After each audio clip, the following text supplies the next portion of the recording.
नमस्कार। इतिहास पर आधारित इस श्रृंखला भारत विभाजन का सच में आपका स्वागत है। मैं हूं मुकेश कुमार। दोस्तों, 1947 में देश का जो बंटवारा हुआ था वो अचानक नहीं हो गया था, या सावरकर और जिन्ना ने इसके लिए अचानक आधार तैयार नहीं कर दिया था। इसकी एक पृष्ठभूमि थी, लंबी पृष्ठभूमि थी। इस पृष्ठभूमि में मुगल साम्राज्य का पतन भी था, अंग्रेजों की बांटो और राज करो की नीति भी थी, और हिंदू तथा मुस्लिम राष्ट्रवाद का जन्म और उनका उग्र रूप धारण करना भी था।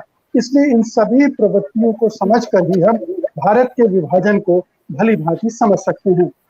आज हम इस सिलसिले में सबसे पहले ये देखने की कोशिश करेंगे कि मुस्लिम राष्ट्रवाद कैसे उभरा, कैसे इसने उग्र रूप दिया, धारण किया, और फिर बंटवारे के लिए एक आधार भूमि तैयार की, एक भूमिका निर्मित की। इस पूरे मुस्लिम राष्ट्रवाद को समझने समझाने के लिए हमारे साथ जुड़ चुके हैं जाने माने सामाजिक कार्यकर्ता और इतिहास के जानकार प्रोफेसर राम पुनियानी। प्रोफेसर पुनियानी, आपका स्वागत है कार्यक्रम में। सबसे पहले आपसे बातचीत शुरू करने से पहले मैं चाहता हूं दर्शकों को आपकी उस किताब के बारे में बता दूं जिसमें हम जो बातचीत कर रहे हैं उसकी तमाम ब्यौरे हैं। वो इसमें जाकर और भी विस्तार से उन चीजों को समझ सकते हैं। किताब का नाम है religious nationalism, social perception and violence. ये करीब 300-350 पेज की किताब है, 350 से ज्यादा पेज की किताब है। और इसमें सांप्रदायिकता के जितने भी रूप हम देखते हैं और उसकी पृष्ठभूमि के साथ और उनके नतीजे क्या भुगत रहे हैं हम, इन सब के बारे में बहुत ही शोधपूर्ण ढंग से लिखा गया है। तो हमें उम्मीद है कि दर्शक जो देख रहे हैं इस सीरीज को लगातार, वो इस किताब पर भी गौर करेंगे। अब मैं सीधे चर्चा पर आता हूं। मैं सबसे पहले तो ये प्रोफेसर पुनियानी आपसे जानना चाहता हूं कि जब हम मुस्लिम राष्ट्रवाद कहते हैं तो आखिर है क्या, उसकी एक छोटी सी परिभाषा हमारे दर्शकों को आप दें। जी, ये जैसे आज भी राष्ट्रवाद राष्ट्रवाद अपने आप में एक आधुनिक प्रक्रिया है, और पहले जैसे राजा बादशाह होते थे ये उससे एक अलग प्रक्रिया है।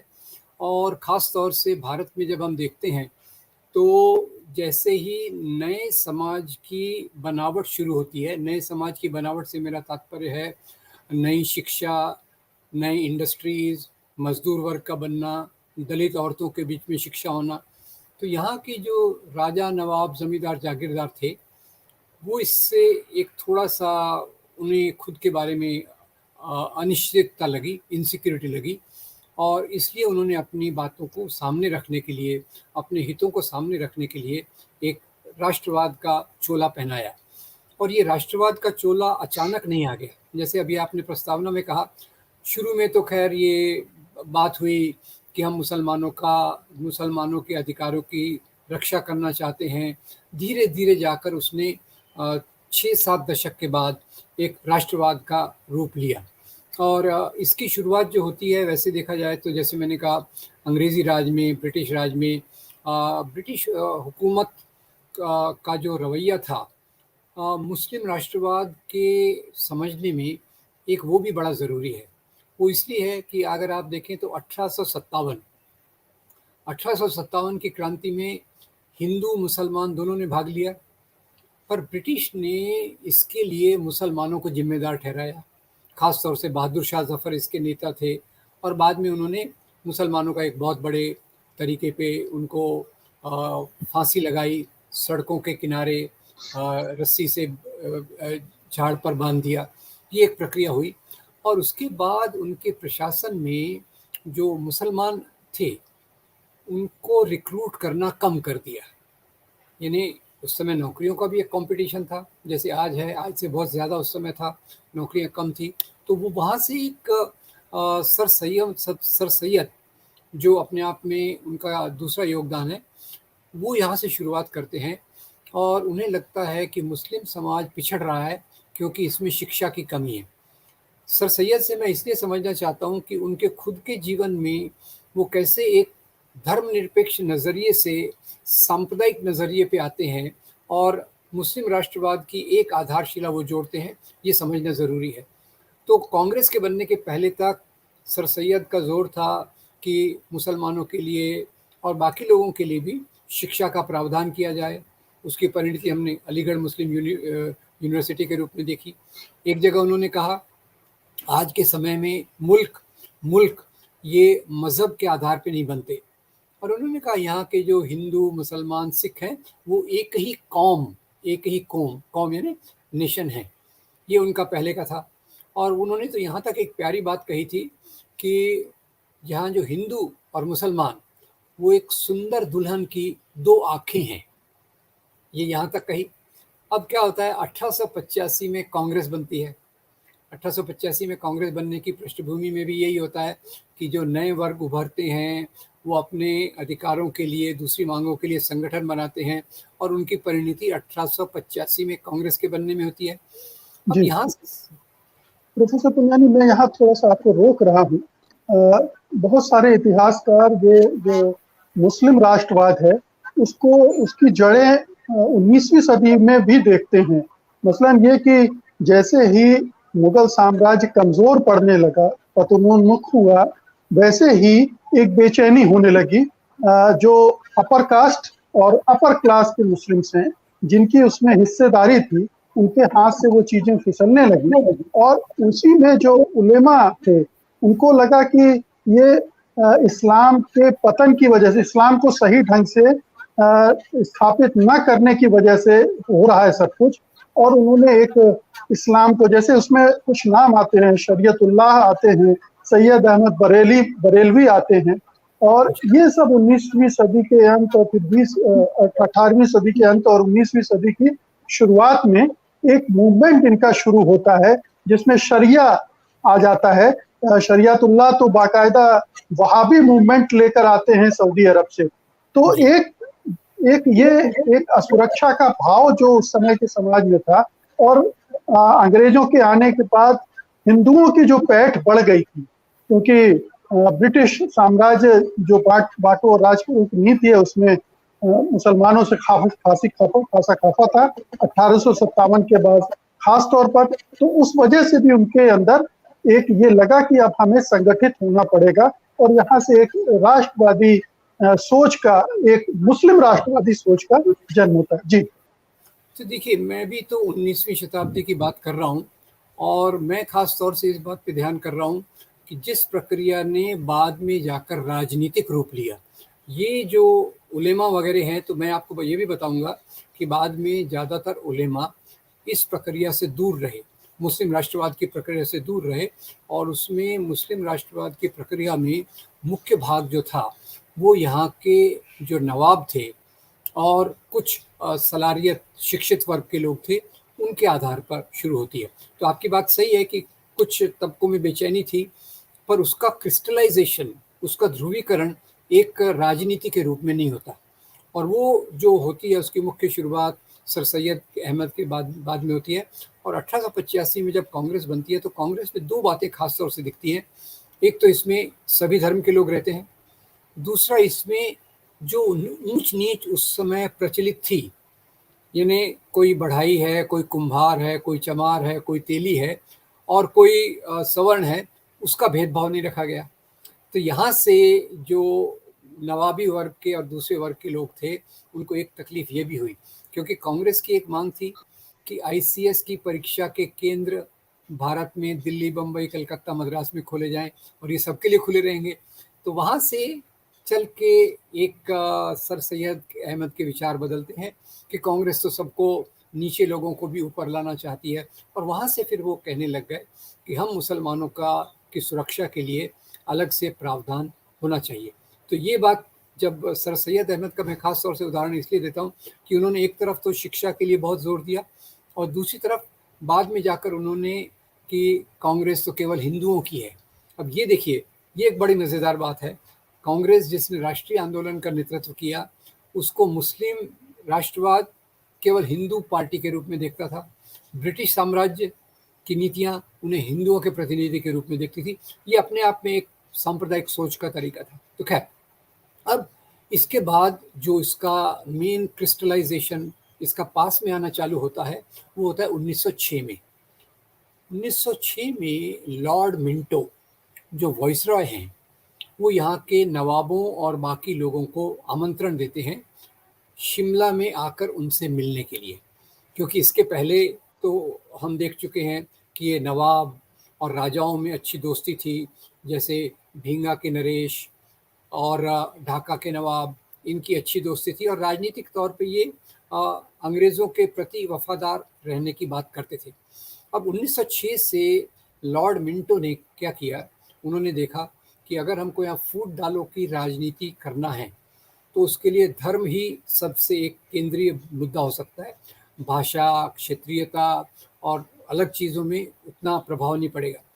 तो मुस्लिम नवाब और जागीरदार जब उनको शिमला में मिलने आते हैं तो वो घोषणा करते हैं कि आप तो मुस्लिम समाज के प्रतिनिधि हैं। अब यहाँ से एक समस्या चालू हो गई, क्योंकि राजा नवाब वगैरह कोई चुन के आए हुए लोग नहीं हैं, ये तो अपने दैवी अधिकार के कारण वहाँ बने हुए हैं। तो उन्होंने कहा कि आपकी जो मांगे हैं वो मुस्लिम समाज की मांगों को हम कंसिडर करेंगे, और यहीं से सेपरेट इलेक्टोरेट और पार्टीशन ऑफ बंगाल की बात हुई। बाद में जाके जो मरलो इसकी मिंटो मरलो रिफॉर्म के रूप में आई।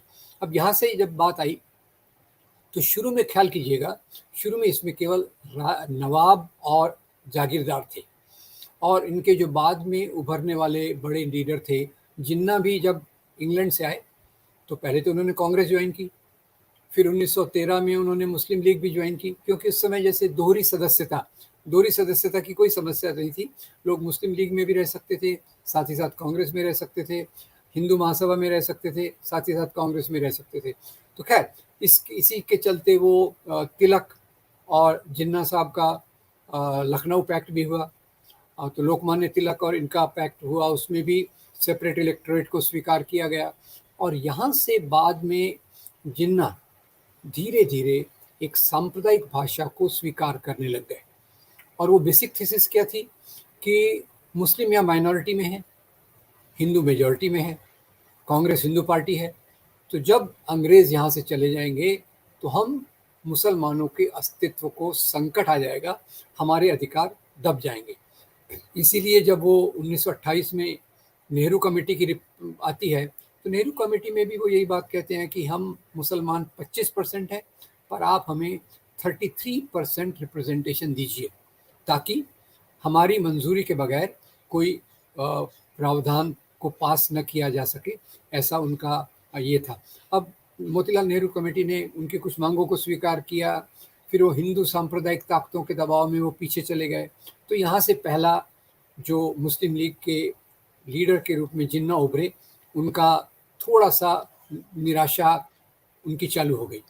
अब दूसरी बात आती है कि यहाँ जैसे हमने पहले की सीरीज़ में चर्चा की, एक तरफ से दो राष्ट्र का सिद्धांत जो यहाँ रखा गया कि हिंदू एक अलग राष्ट्र है, मुस्लिम एक अलग राष्ट्र है, तो उसकी परिणति के रूप में 1940 में जब लाहौर में मुस्लिम लीग का अधिवेशन होता है तो वहाँ वो कहते हैं कि हम मुसलमानों के लिए एक अलग राष्ट्र बनना चाहिए, और उसमें वो हवाला भी देते हैं कि मुस्लिम एक अलग राष्ट्र है।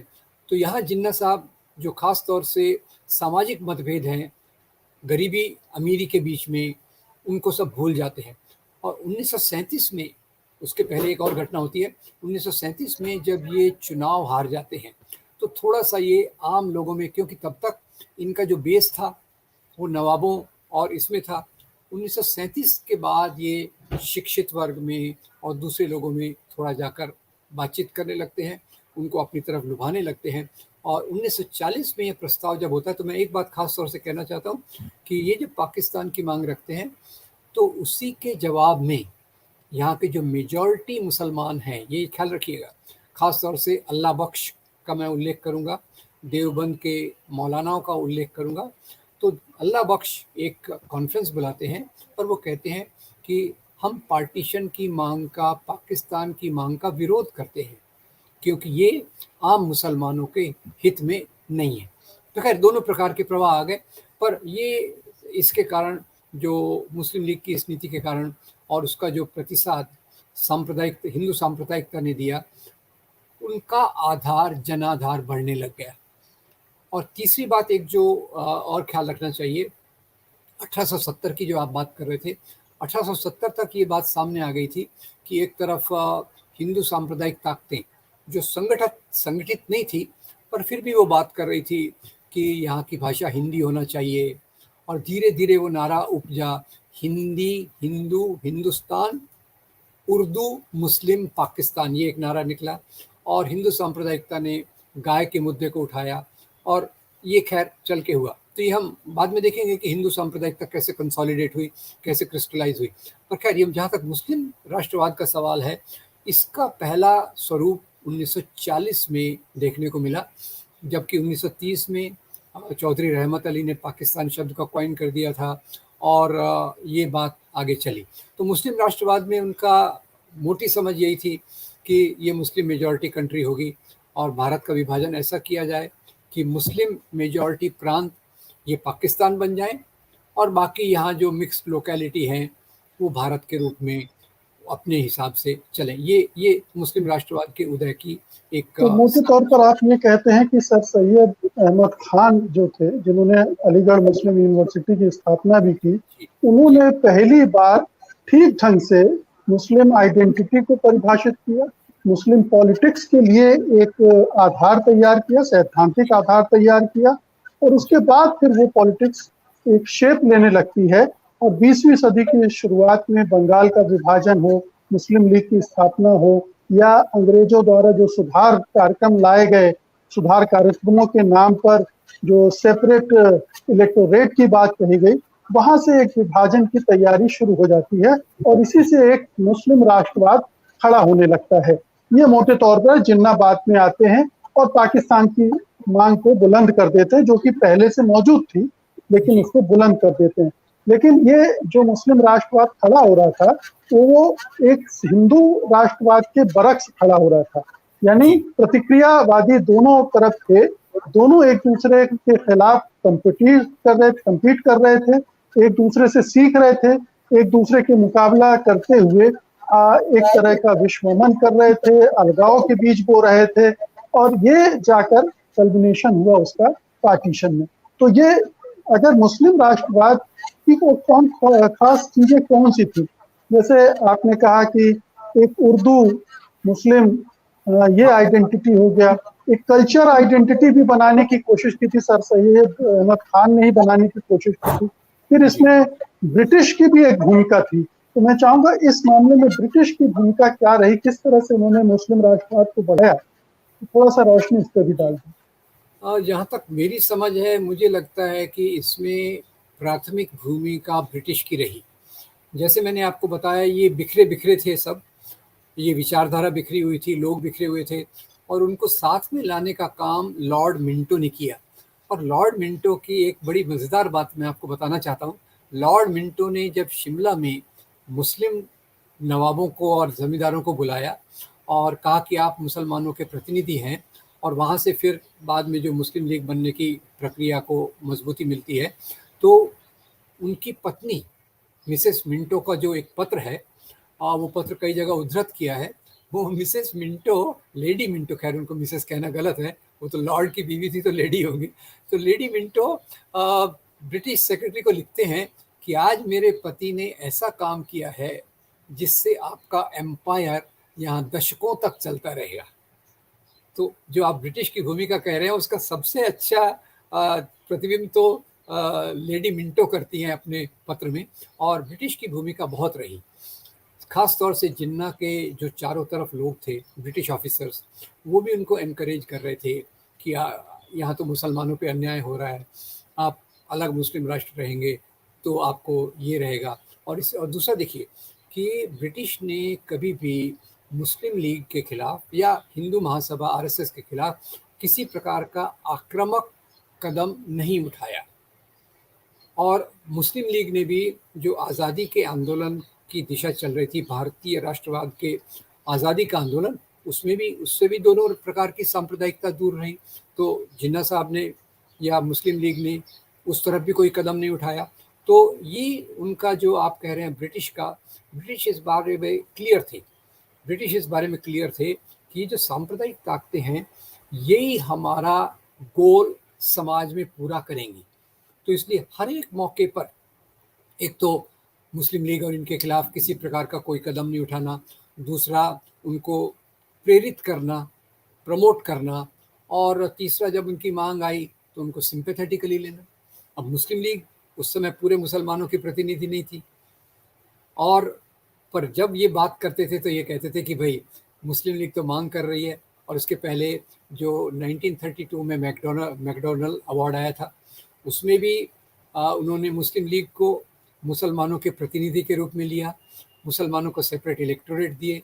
और सेपरेट इलेक्टोरेट का सबसे बड़ा नुकसान था, क्योंकि आपको केवल मुसलमानों के बीच में ही बात करनी है, तो आप जितनी नफ़रत की बात करें आपको कोई रोकने वाला नहीं है, क्योंकि आपको दूसरे धर्म के लोगों से तो अपील करनी नहीं है।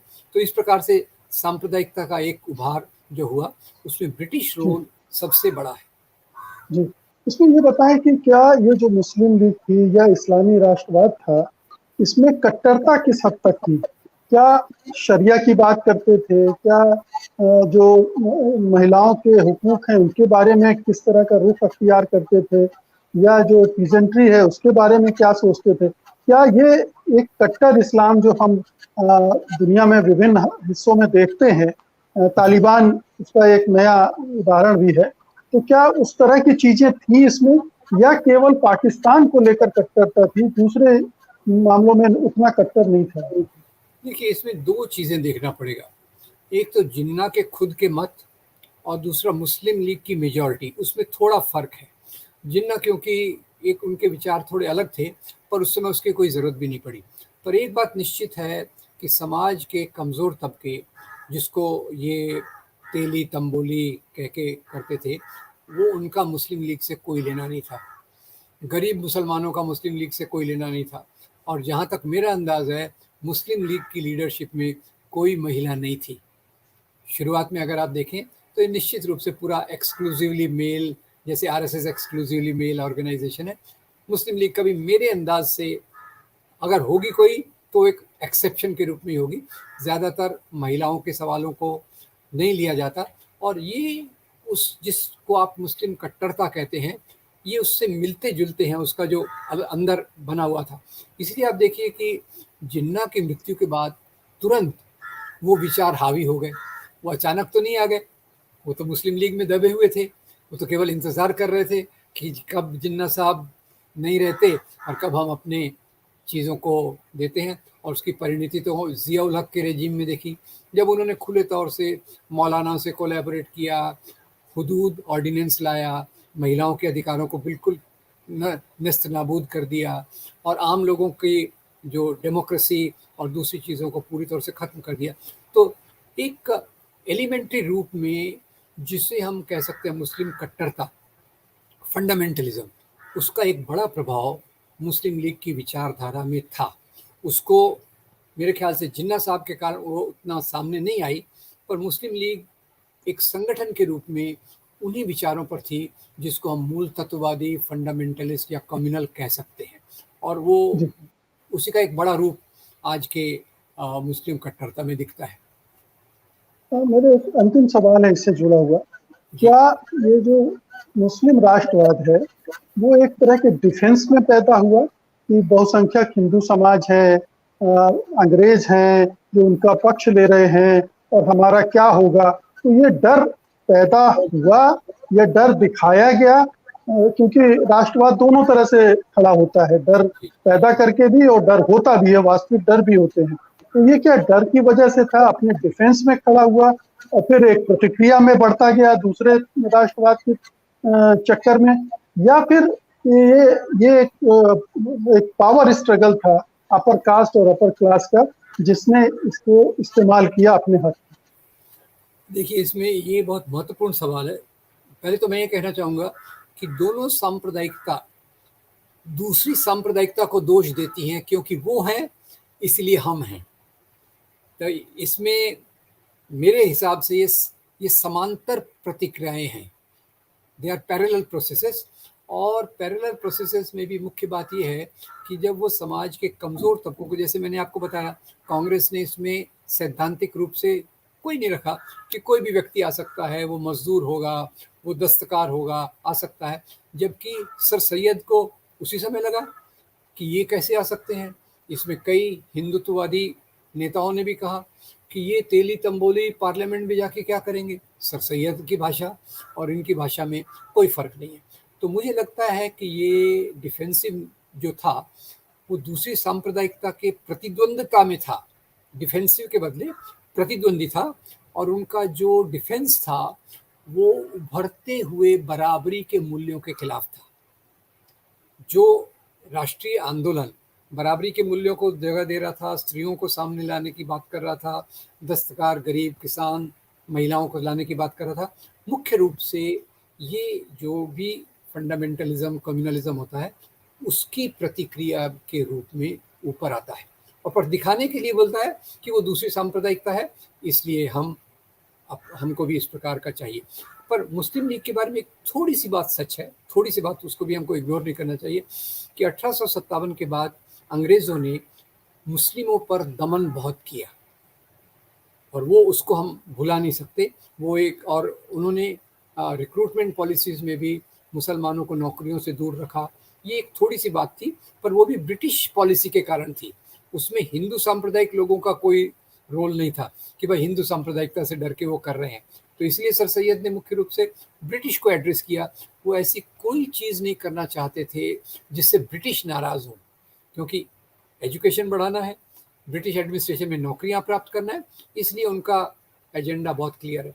तो आपको मैं आपके सवाल को संक्षेप में कहूँ तो ये दूसरी सांप्रदायिकता के से बचाव करने के लिए नहीं आता, ये उभरते हुए बराबरी के मूल्यों के खिलाफ जो पुराने वर्चस्ववादी मूल्य थे उनकी सुरक्षा करने के लिए सांप्रदायिकता आती है, और मुस्लिम लीग कोई अपवाद नहीं है उसमें। एक और अंतिम सवाल, जी। आज की तारीख में क्या आपको हिंदुस्तान में मुस्लिम राष्ट्रवाद कहीं दिखता है तो क्या वो उतना खतरनाक है, या आपको लगता है कि वो खतरनाक तो है और कई रूपों में हिंसा, नफरत के लिए काम भी करता है, लेकिन उसे हम राष्ट्रवाद नहीं कह सकते हैं क्योंकि वो पार्टीशन के साथ पाकिस्तान चला गया। आपका जो आखिरी वाक्य है, पार्टीशन के साथ पाकिस्तान चला गया, वो बिल्कुल सटीक है। पर उसके पहले मैं थोड़ा बताऊं कि सांप्रदायिकता ने लगातार अपना रूप बदला।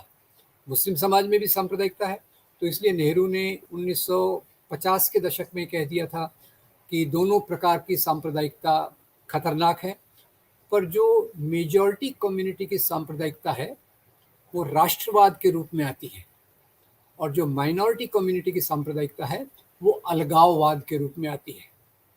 ये तो शुरुआत हुई 1950 के दशक में कि जब दोनों कम्युनिटीज़ एक दूसरे से टकराती हैं। पर दुर्भाग्यवश जो प्रतिक्रिया हुई है, अभी मुझे लगता है कि मुस्लिम कम्युनलिज्म टोटली डिफेंसिव है, टोटली एक सिकुड़ गया है।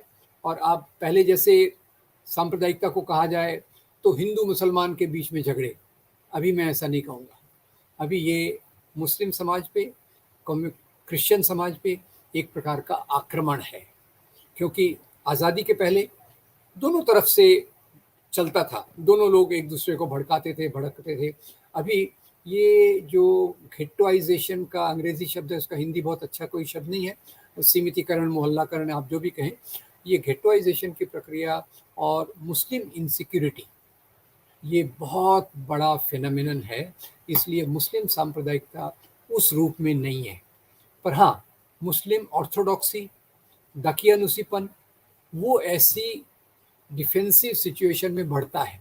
तो कई बार मैं कहता हूँ कि ये जो भारतीय मुस्लिम समाज है वो एक कछुए की तरह है, कछुए की तरह है, और चलता रहता है।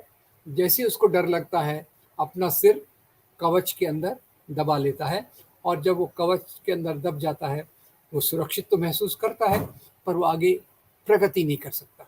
तो मुस्लिम समाज की मुख्य समस्या सिक्योरिटी है, जिसके कारण बाकी सोशल रिफॉर्म्स, बाकी चीज़ें जो हैं वो नहीं हो पा रही। तो इसलिए आज के दौरान में हिंदू सांप्रदायिकता और मुस्लिम सांप्रदायिकता तुलनात्मक नहीं है। आज़ादी के पहले वो तुलनात्मक थी, आज मुस्लिम सांप्रदायिकता एक डिफेंसिव है जो अपने आप की सुरक्षा के लिए, मुस्लिम कम्युनिटी की सुरक्षा के लिए आई है।